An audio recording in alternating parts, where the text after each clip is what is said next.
Hey, folks, welcome to another episode of Business Redefined. As always, this is your weekly, most comprehensive look at the world of business, finance, and economics. We want to talk about matters petroleum sector in this country, in this region, has been right at the center of our debate ever since Kenya entered what we call the G2G, the government to government arrangement with the Gulf majors in March of 2023. At the time, we had an FX crunch in this market. We want to take stock of that and many other developments in the space. And who better place to join us than the Haas Petroleum MD, CEO, Mohammed Salat. Karibu sana. Asante sana. Glad Pleasure. to have you on set, man. Asante sana. Finally, our schedules align, man. Good to have you, bro. Absolutely. So let's get here into this conversation, right? It's been a very interesting year from an operating environment. When we started G2G early 2023, you remember the state in which we were as a country. How has 2024 been as an intro? And broadly speaking, how has the operating environment been for you? And as you mentioned, yes, 2023 was a defining moment for petroleum.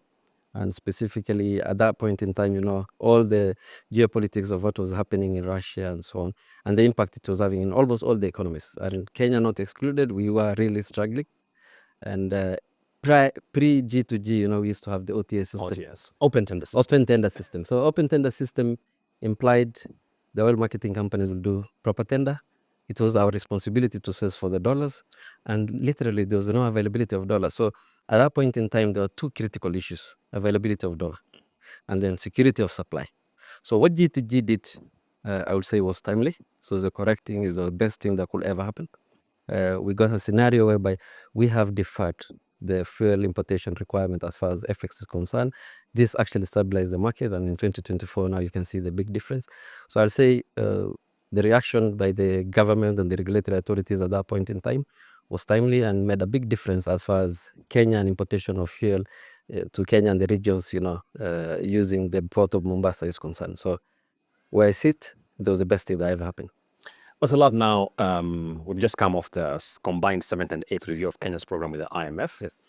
And if you read that report, one of the disclosures from the National Treasury is that G2G has exerted FX distortions and government is actually very keen to unwind out of it.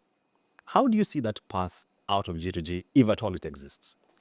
And honestly, yes, at the end of the day, the markets are the best to operate and are the best to decide where the importation, supply, and social products concerned. So the government role should at all time be regulatory, and the market should dictate. So the position of IMF and the government, I think, is the right thing. There are good things we've learned about the G2G. Okay. So one, the idea that we can defer payment for 6 months, unlike where we used to pay upfront. Yeah. And secondly, the fact that the importation, as far as the local requirement is concerned, can be paid in Kenya shilling instead of dollar, has made such a significant difference as far as the macroeconomics of the country is concerned. And I think that is something the policy makers need to retain. So where I sit, we need to go back to OTS, but perfect OTS by taking in the benefits and the good learning points we've done from G2G. So where I sit, I don't see why OTS needs to be upfront payment. You can discuss an arrangement whereby those payment can be done same as what is happening in G2G. Yeah. And then secondly, we should probably still retain this idea of, the local requirement is paid in Kenya shilling. And look, two things happen. One, we have seen a scenario where Uganda has pulled out of OTS. Correct. Is that a good thing? I don't think. Personally, I don't think it's a good thing for the Kenyan economy and the port of Mombasa, because at times they're even importing via Dar es Salaam. So going back to OTS will definitely make the numbers more competitive than what we are paying for currently under the G2G. If you compare the average margins under OTS versus the margins under G2G, it's almost half. So if we can have that kind of competitive advantage, I see a scenario where Uganda come back. Secondly, it has affected, and this I speak as a Kenyan, not necessarily as the MDF has, it has significantly affected the small time, oil marketing companies. Yeah. We've seen scenarios where now their market has been crowded out, and the big players are the ones enjoying the benefits. So probably to make sure the participation of the local oil marketing companies, and especially the small time one man briefcase companies, I believe we need to go back to OTS where the requirement is secured, and they are able to sell to this kind of markets of Uganda, Eastern DRC, and South Sudan. So, like, you're speaking about G2G as though it's the best thing since sliced bread. And whereas you're also acknowledging that on the premium side, we have a huge disparity when you look at OTS vis-a-vis G2G. And you see, when it comes to supply of any product, not just petroleum, the best interest of the public, I believe, is what should prevail. How do you assess that in terms of how G2G has fared from a public interest standpoint? Look, Julian, let's share responsibilities. As an oil marketer, and I think this is the challenge with Kenya currently. As an oil marketer, you have a secured margins, and you don't expect the oil marketing companies to come and discuss how to reduce the ultimate price of a liter. But as a government and policymakers, these are the people who should be busy discussing how do I lower this cost, to a point where the end consumer and the people of Kenya benefit lower prices compared to higher prices. And when you talk about prices, is summation of different numbers. So there's the global oil prices, which that benefit will be there on whether it goes up or down. But the supply premium, which is what we are discussing now, is a critical number that the policymakers should think of how to lower to the lowest possible. I'll give you a scenario. Let me give you numbers here. 2023 March, Yeah. when he did the OTS, and I'm picking for a reason, the lowest number was $4 premium. Yeah. Today, that's petrol. One of the bits, we have about 3 bits of petrol, 3 AGO, and then some SO2. And today, petrol, we are paying $90 under the G2G. So where I sit, we should not just say, G2G is the best thing that happened. We should discuss how do we go to the lowest number possible. And that means, going back to the market, where people are competing, just like the tender. And if, for example, the government feel probably we can't go back to OTS, we want to control this thing, then the discussion should be how do you make even the G2G a competitive process that happens quite regularly. Can it even happen in a monthly basis? I believe so. If you look at the G2G tender that we did last time, we were so efficient. I think the Ministry of Energy, this credit has to go to them. We're so efficient that we did a tender and selected a supplier within the shortest time ever possible. So I believe that they need to go back and do a competitive bidding, open it up to all the players that are willing to supply to this market. And with that, definitely we'll achieve what you just said. How do you get the lowest prices to the end consumer? Help us understand, because many times we are given comparison that you guys are making noise in Kenya, but if you compare the prices vis-a-vis other jurisdictions, you actually have no reason to complain. And help us make sense of how we normally go about the price buildup, Yes. and the various benchmarks that are applied to this. Maybe I throw back the question to you. Which specific jurisdiction are we comparing ourselves to? We often mention Tanzania, we often mention our neighbors, Uganda, as far as even Ethiopia. So, Dylan, and before I come back to the composition of the petroleum product prices, let's compare the prices of palm prices today. Yeah.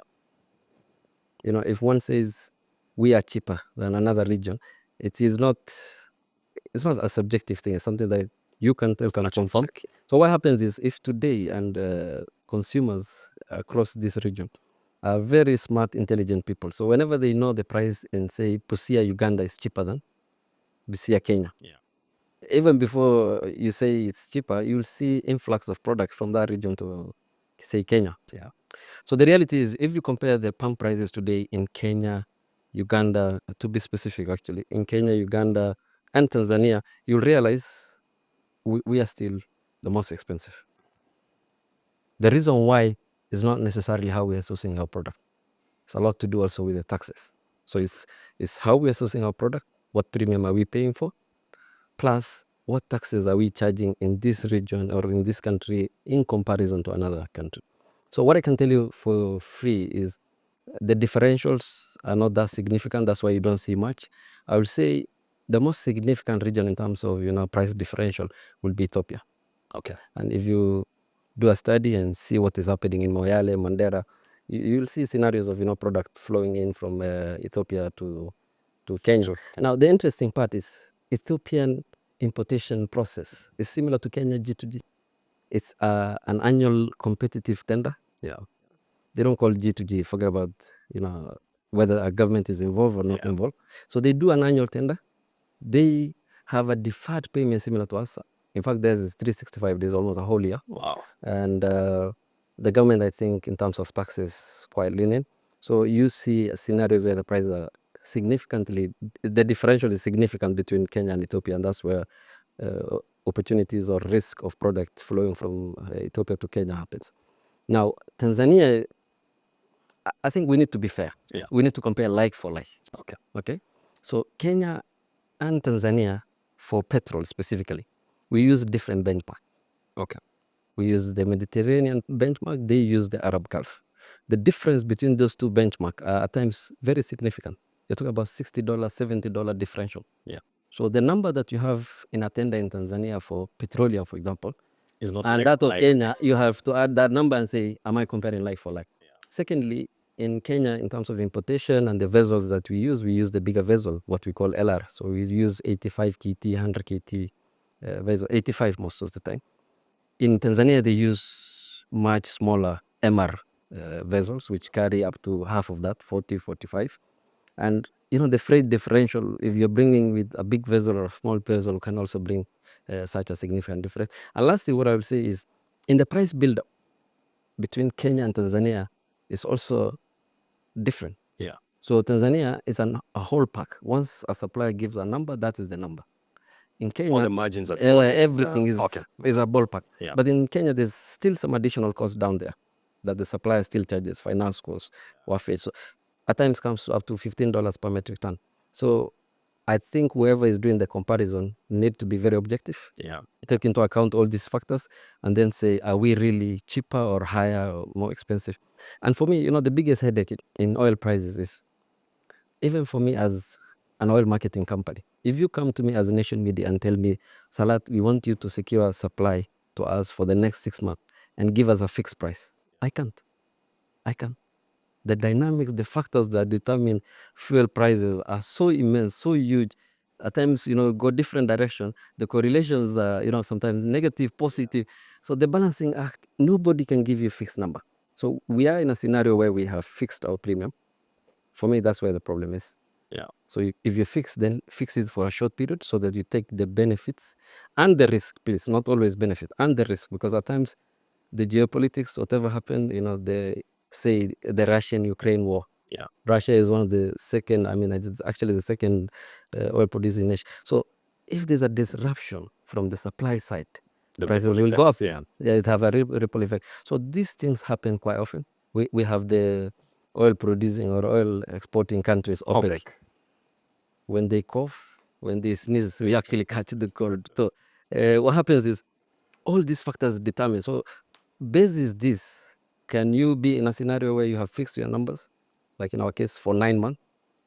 Not ideal. Yeah. We extended it for, again, additional 12 months, ending in December. We wait and see what happens next. We wait and see what happens next. There has been talk, if you put your ears on the ground, that GTG is potentially being extended. That is from my sources. If I read that report from the IMF, Treasury has made it very clear this thing has distortions in the FX market. We want to exit it. What would you think is the ideal situation? From industry perspective, what I understand is, this contract was not only time-based, but it was also volume-based. And in between this year, I think July, Uganda moved out of G2G. So you have a supplier who's been given fixed volume. And by the way, what that number is, I don't know. Most probably you don't know. Now, if you don't know, who knows? No, the government knows. The government knows. So you have a scenario where we have volumes, and can they exhaust their volume until December? I don't think it's possible. Probably take them not less than another 2-3 months. So before even discussing extension, I see a scenario where G2G might go into the first quarter of 2025.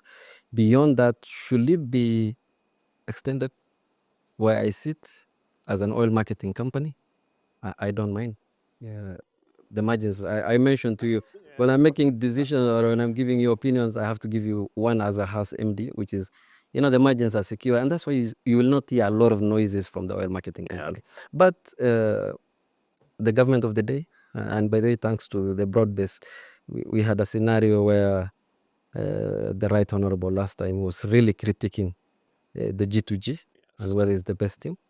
And now we have a scenario where the docket is being actually held by them. I believe they'll do what is best. And what is best is how do you reduce the prices of petroleum product, and that's the interest of all Kenyans, to the lowest possible. At a point, when disposable income of households are really strained and all that.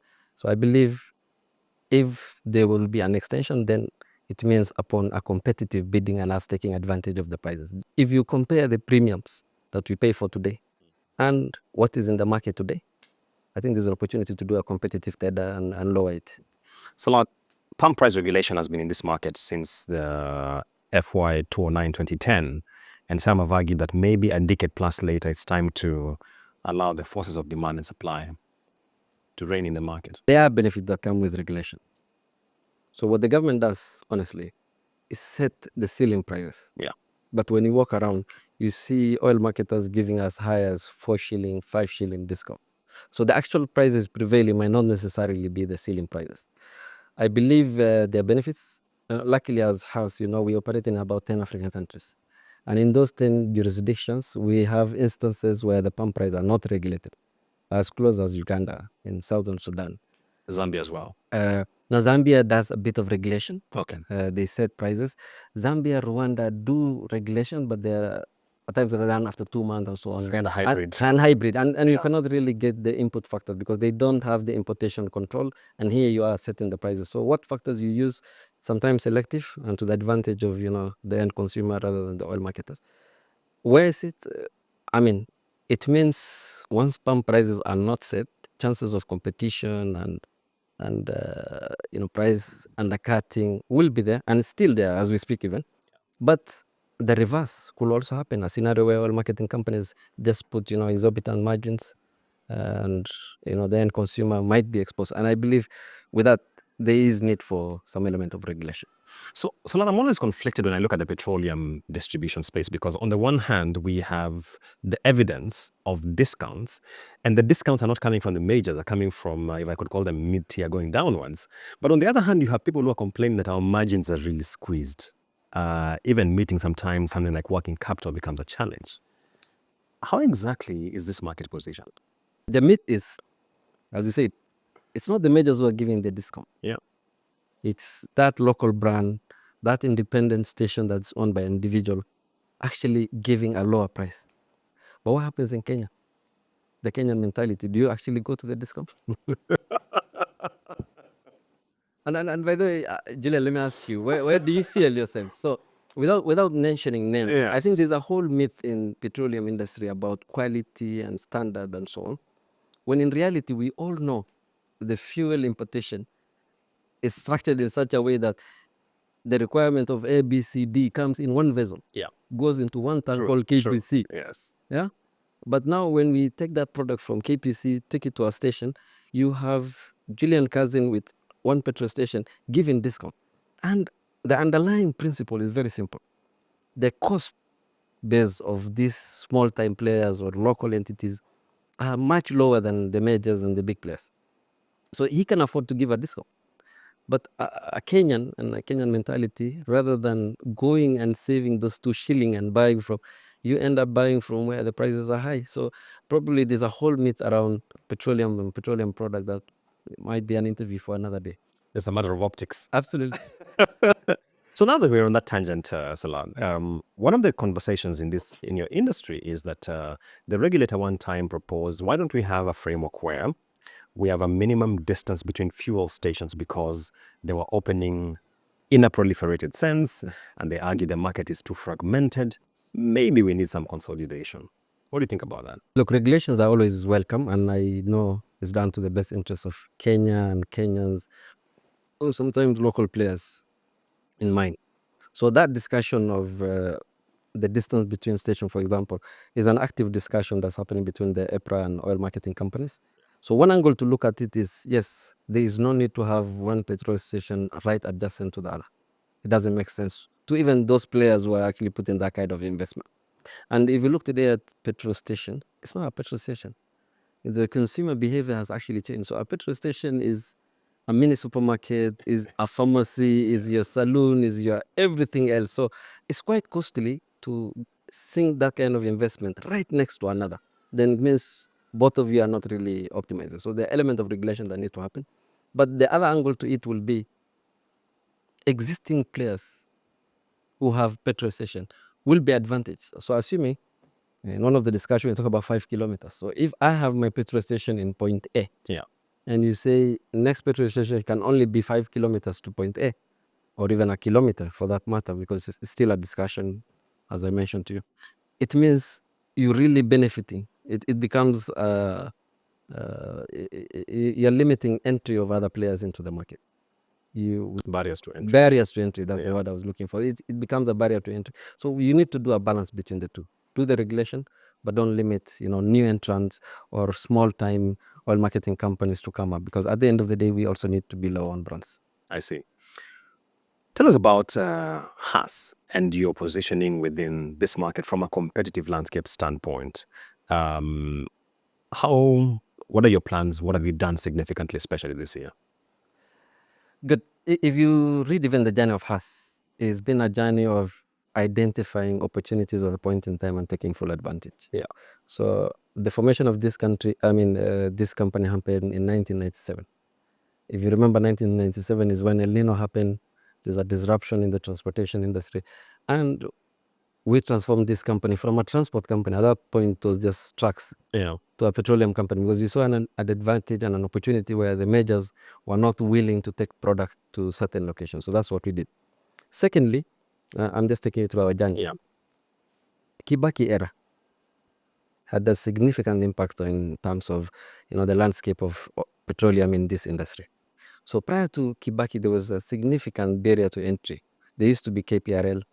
So KPRL means you will have 4 or 5 month working capital stuck with them. Yeah. What they are processing at that point, plus the crude oil waiting to be so many people could not afford that kind of business. Yeah. We had also the pipeline KPC line fill, which was a barrier to entry. So he made significant changes, including stopping KPRL and refining of petroleum product, and that made a significant difference for us as Haas Petroleum. That's the time we actually expanded as an OMC. We came actually registered as an OMC in Kenya, Yeah. and expanded into the market of Kenya. 2017 is another milestone of our life. With all the majors and what's happening in the industry, to survive, you've seen a lot of consolidation were happening. Yeah. You've seen a lot of big local brands are no more. Yes, Are exactly. no more. So at that point, to survive also, what we did is we onboarded a strategic partner. So Haas is partly owned, minority stake, by the government of Oman. So what that gave us is this big brother with a refinery, and I could just go, go with my And literally scoop, chota, and come back. Yeah.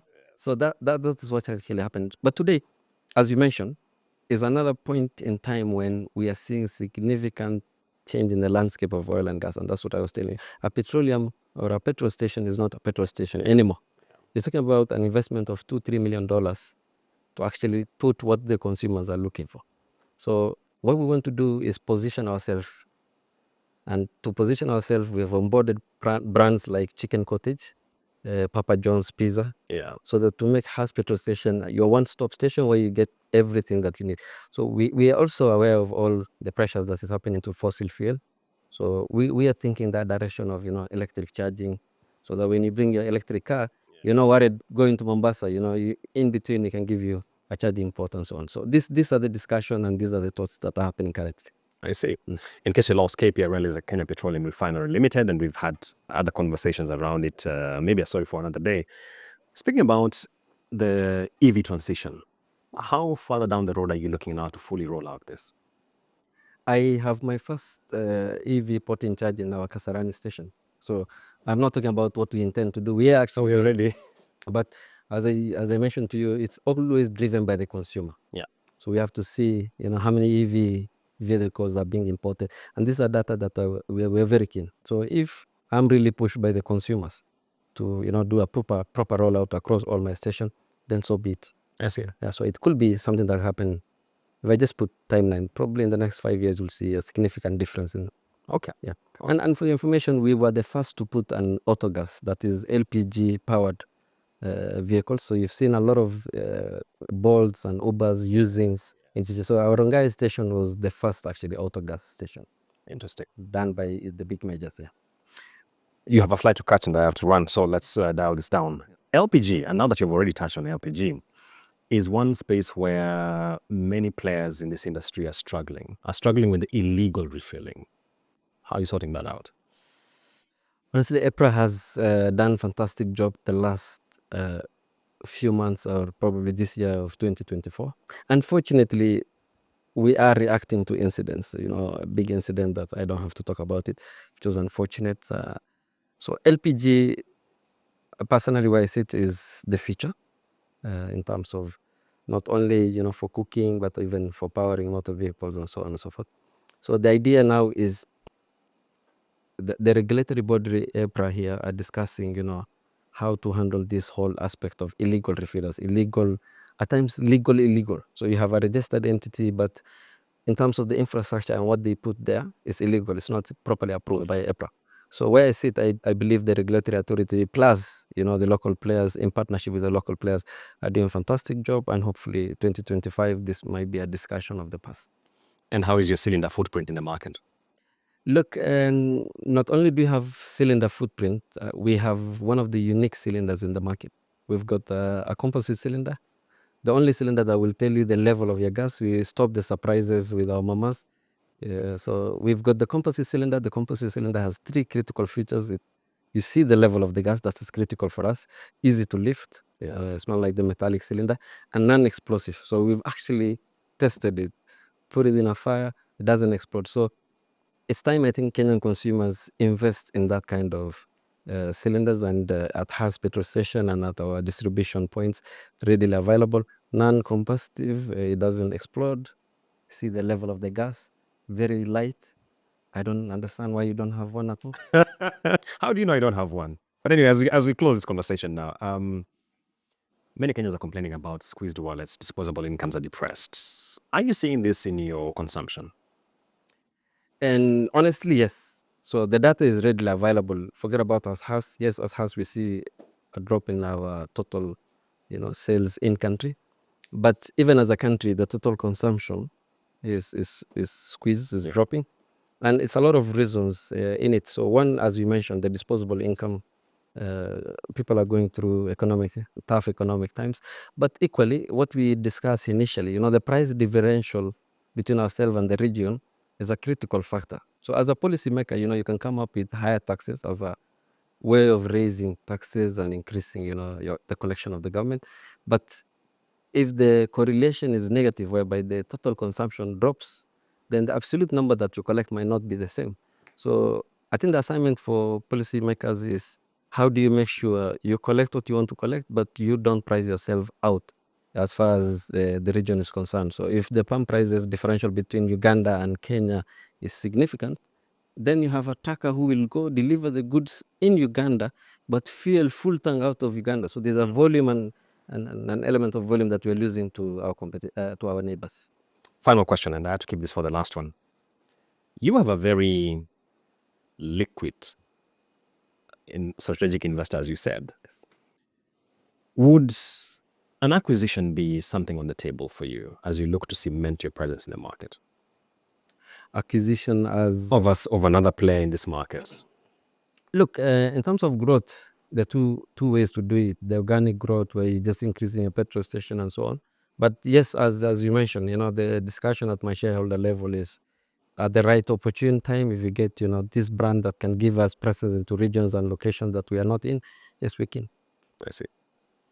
Well, Mr. La, thank you so much for your time. Thank you, Julian. We have been having a conversation on the petroleum sector in Kenya, in the region, touching on G2G, OTS, LPG, the prevailing landscape, and finally drilling down to the brand Haas and how it is positioned in this competitive environment. We shall continue focusing on these issues to bring in the latest as they unfold in the petroleum space, so stay tuned.